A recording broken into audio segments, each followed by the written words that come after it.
Welcome to the Raise Your Bars podcast, where it's all about elevating your life one step at a time. With your hosts, Chris Baker and Al Rattan. Together, we're here to guide you through the transformative journey of self-improvement and success. Have you ever wondered what behaviors and actions you need to change to achieve the results and success you desire in life? Well, you're in the right place. Each episode, we dive deep into the strategies, mindset shifts, and practical steps you can take to raise your bars. From personal development to professional growth, Chris and Al share their expertise, experiences, and the occasional tough love, all designed to empower you to reach your full potential. So, whether you're looking to make a big change or simply fine-tune your path to success, grab a seat and let's raise those bars together. Now, let's welcome your hosts, Chris Baker and Al Rattan.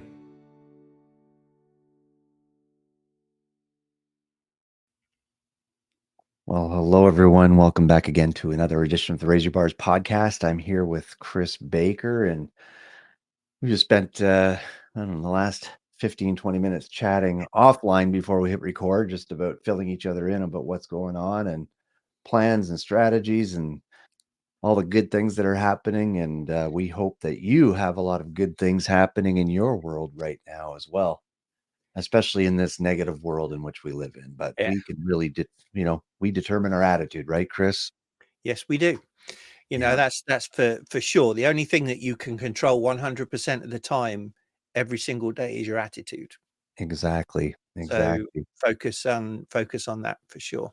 Yeah, I like that old Zig Ziglar quote. What is it? Your attitude, the attitude determines your altitudes, right? If you really want to move forward and go higher in life, then your attitude plays an important role into that. But today we're gonna dive back into 10 Steps to Freedom, which is Chris's book. You can get it on Amazon. I highly recommend you order a copy and follow along with us and read through it and do the exercises in it, because it's definitely going to help you achieve the freedom that you want in your life. And it's Chris, I'm reading it along with us as we go. I just finished up again chapter 1 this morning, and some new highlights and some new thoughts about it. But we're going to go back to the introduction just for a little bit this morning. We may not get to chapter 1 yet today, but we're going to go back to the introduction this morning. And sorry, we're recording this in the morning. That's why I said this morning. and just talk about a few. And you ask a question here. Do you have a dream? And maybe before we even dive into the different steps you take, or you tell us about in here, you can maybe spend a few minutes. Why did you write this? Again, we talked a little bit about it, the book in total at the beginning, but why did you get onto the dream topic? What drove you to, put pen to paper, so to speak, and create? It's a good question, and you're asking me to go back 6.5 years now and think about things, and but the fact is, I think I shared last week, I was like 52 when I started writing this, right? And I realized that whilst I'd been reasonably successful in my professional life, I hadn't in my personal life. And even when I looked at my professional life, I was like, am I doing everything I should be doing? And I was living a little in regret, right? Now, you talk about the regret weighing in tons, and I think that was weighing on me. And I started looking and thinking, well, okay, I'm 52, but that means that I've got maybe 15 years or so left of work, and then I've got retirement. And what have I got to look forward to? And so essentially I was drifting, right? Like we've talked about that sort of challenge of drifting and just going through the motions. And I as I reflected on that, I was like, I'm not happy with this. Right. And I'd started studying personal growth. I'd sort of stumbled across, or it was presented with, Simon Sinek's Golden Circle, which again we've mentioned before. And if you haven't seen that video, go and look it up on YouTube. It's a TED Talk. It's really, really good. And that was in my mind. I'd been teaching that a little bit at Disney and to a few groups. I'd worked with it on my teams there. I'd joined the John Maxwell team. I was getting certified. I'd got certified in DISC. And so I was then like, well, what am I going to do with this? What do I want to do with this? And this is where I'll come. Well, what is my dream? Right? Do I have a dream? And I realized I didn't. Mm-hmm. Yeah. And I think that this whole dream thing, and he used dream as an acrostic, and we'll go through the words in a minute, but I think this is an ongoing thing, right? It's not just like I have a dream, you achieve the dream, life is grand. Yeah. And I think as we grow, the dream evolves and grows. And I think it takes a lot of discipline to stay on track because there are so many distractions in this world that can pull you off course from what you're working towards. And I think it's sad when that happens because then you have these missed opportunities. Yeah. And that opportunity may then go to somebody else, right? You don't know. So it's important to stay focused on know what the dream is, and then stay focused on the steps you need to create in order to achieve that dream. And as it evolves and grows, you keep adding the steps. Exactly, and I think this is where I started using the metaphor of the GPS system, right? The navigation system, where if I was in that that situation at the time where I was wanting to start a journey and I was pressing go, but my navigation system internally was just spinning. And I'm like, well, what's going on? And well, with a navigation system, the first thing you have to put in there is your destination. Exactly. Right? Where do you want to go? If you don't put that in, you can do anything else, everything else, and you're still going to spin because you doesn't know where you're going. You know you want to go, but you don't know where you want to go. And I think Correct. that's where we get, if we answer some of these questions today, for listeners to answer some of these questions or start working on some of these questions, you don't even necessarily need to answer them today, but at least start working on it. It's going to start giving you the coordinates you need so you can enter that into your GPS at some point in the near future and start going. So the question you asked originally at the beginning is, do you have a dream? And the D in dream stands for desire. And you say the desire is, I was going to say the author says, but it's you.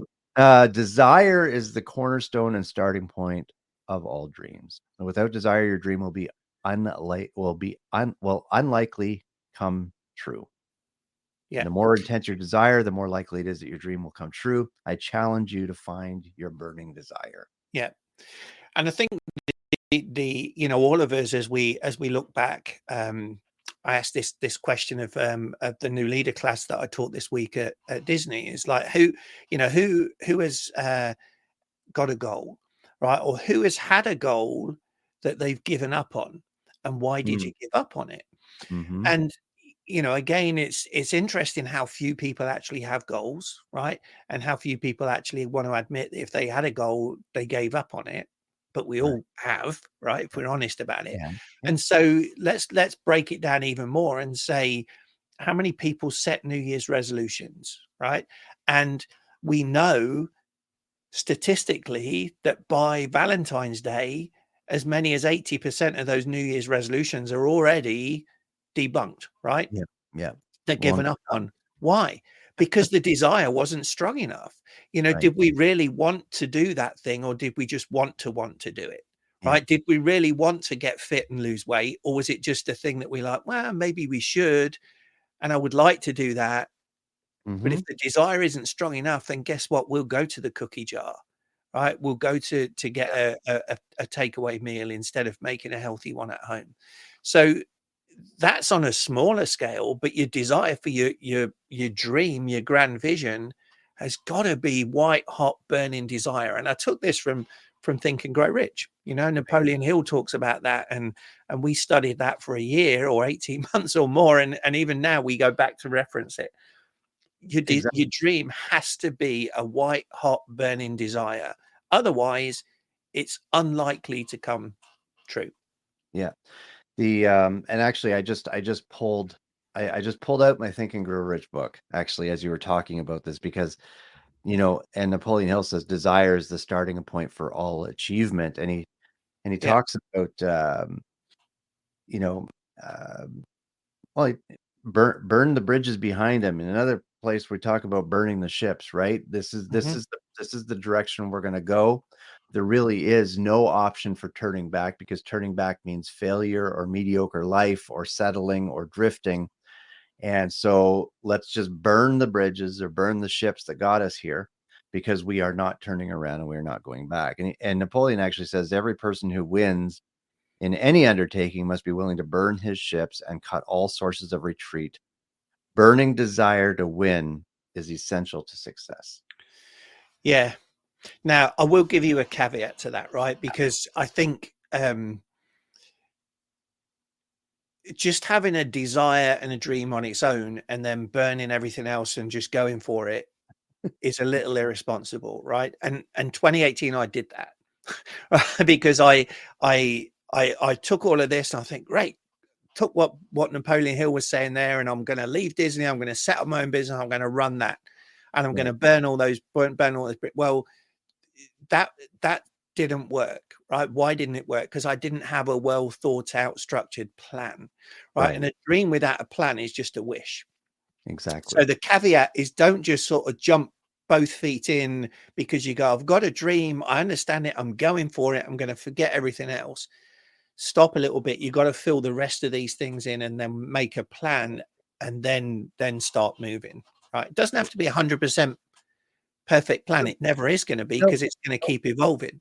Yeah. But you've at least got to know like 1 or 2 steps ahead about what are you looking to do, and what's your objectives. Just like when we're doing disc trainings, I mean, I know when I talk about the C type or cautious type personality, right? They want everything to be perfect, and they get that, paralysis by analysis type thing, and they have a hard time getting started because it has to be perfect. Well, guess what? It's never going to be perfect. Sometimes we just need to take the step and clean up the mess as we go.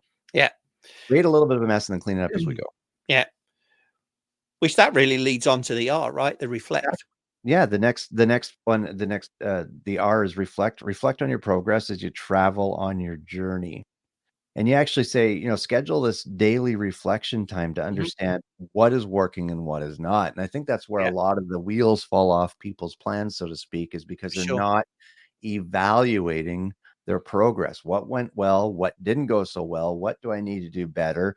Do I need to adjust my course a little bit because there's construction on this road? Yeah.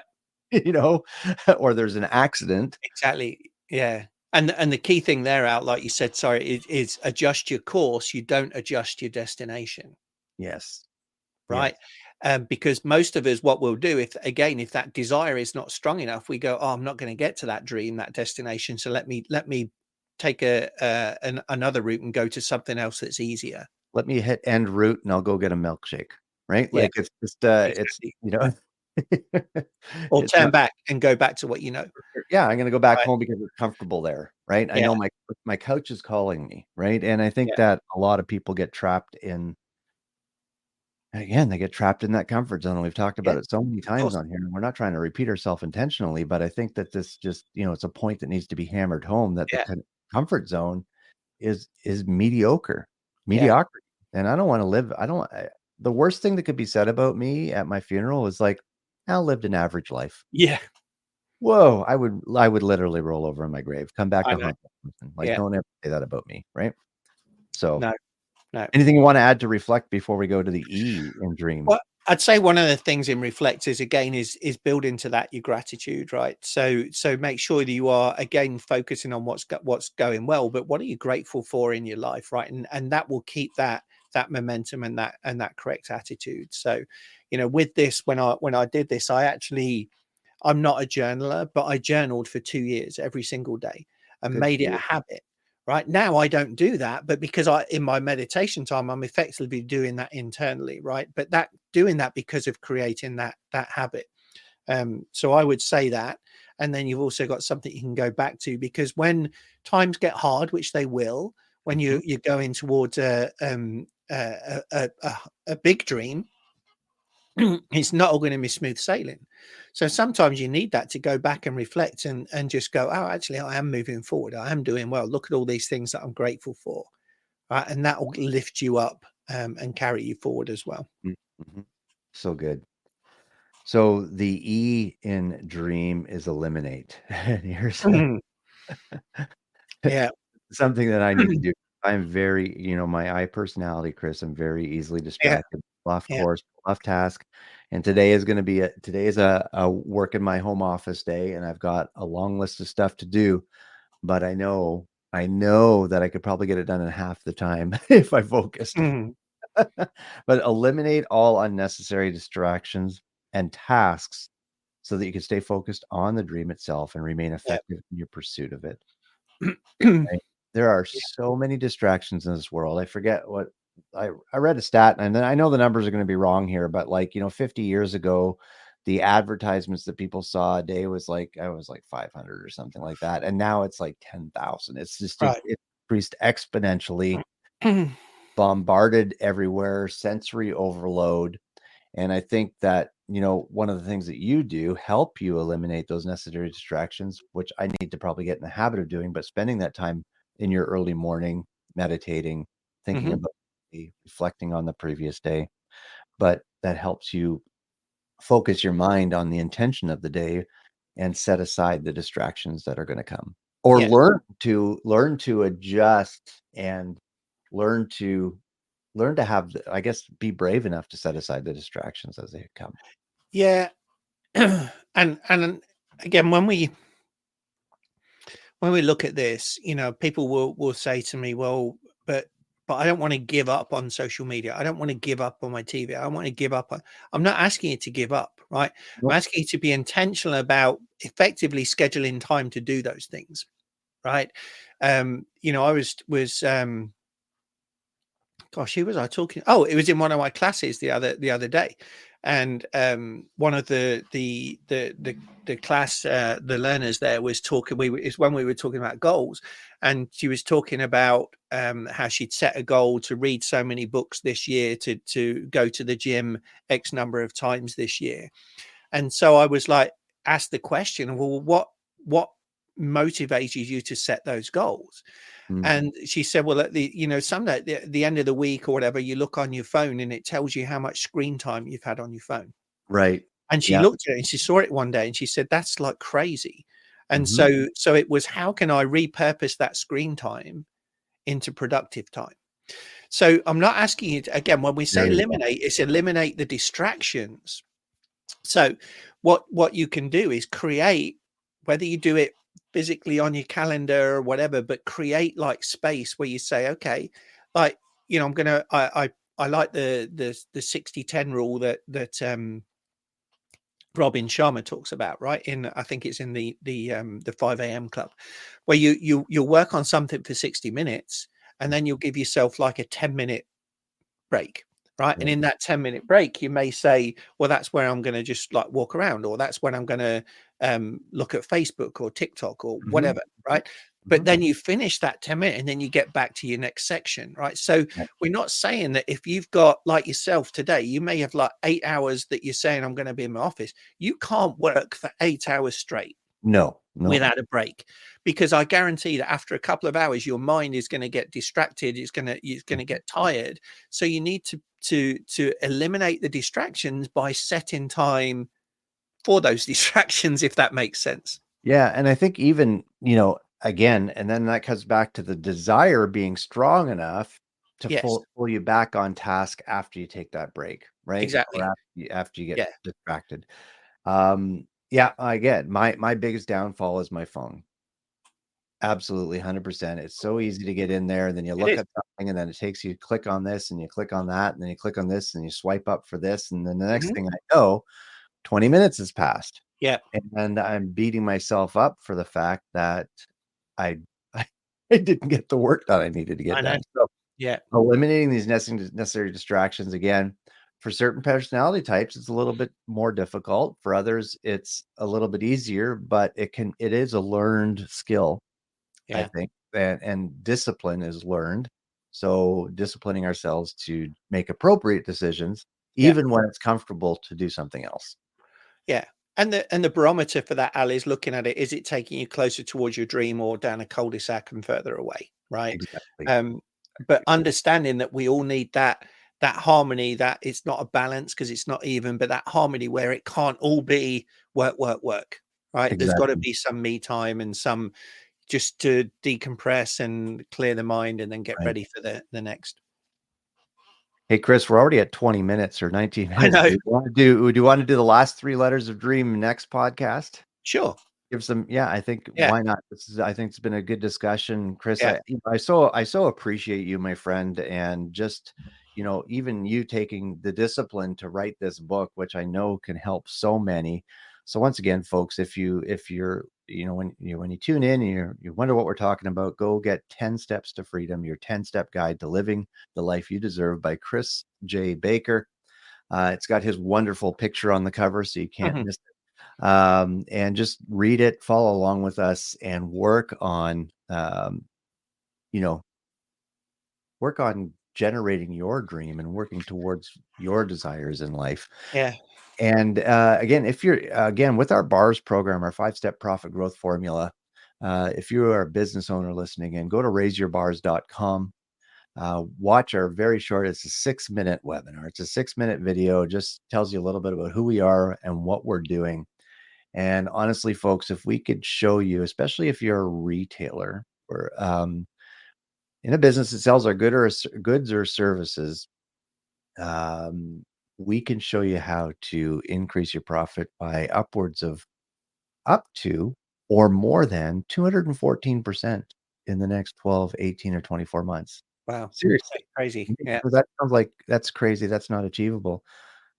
Honestly, we can show you how. And we do that for free for a limited number of businesses for a limited time here. We're giving away our profit growth formula assessment.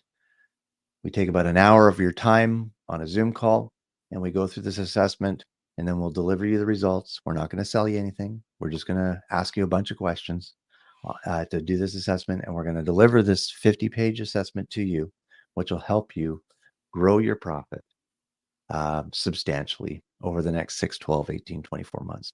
So go to raiseyourbars.com, watch the webinar, book a call with us, and we would love to hop on a call with you. Thanks for tuning in, everyone. Please share this podcast with friends, family, coworkers, and we'll see you next time. Yep. Bye for now. Thank you for tuning in to the Raise Your Bars podcast. If you found value in today's episode, please consider sharing it with your family, friends, and coworkers. We would sincerely appreciate it.